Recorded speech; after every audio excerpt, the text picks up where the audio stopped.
I'm Sharon Macklis at IDG Communications, here with a very quick episode 49 of Do More with R, color matched parentheses in RStudio. No matter how good you are at formatting and indenting your code, if you've got a long and complex task, you can start losing track of which brackets and braces belong to what. Now, what we probably ought to do is refactor the code, break it up into smaller pieces and functions. But for those of us who don't always do that, well, color matching parentheses and brackets have been an RStudio requested feature since 2017.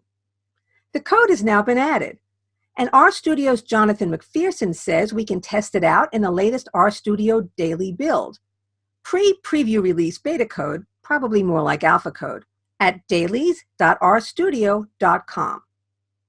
I downloaded the latest version to give it a try. So here's a basic function. If I go to Code Rainbow Parentheses, the braces and brackets and parentheses will all change color to match each other.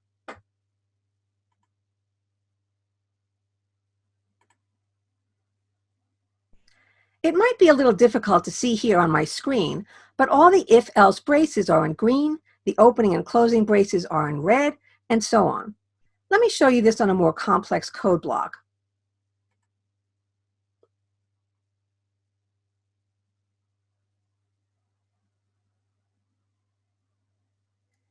Here, I think the color matching makes it easier for me to see which brackets belong to what if-else conditions, although having two shades of green, dark and light, makes it a little less obvious than I might like.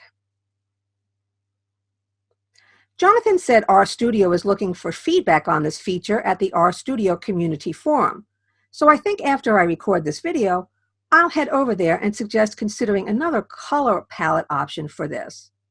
Remember, if you want to try this out yourself, head to dailies.rstudio.com and download the latest daily build.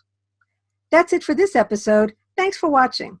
For more R tips, head to the Do More with R page at bit.ly/DoMoreWithR, all lowercase except for the R. You can also find the Do More with R playlist on the YouTube IDG Tech Talk channel, where you can subscribe so you never miss an episode. Hope to see you next time. Stay healthy and safe, everyone.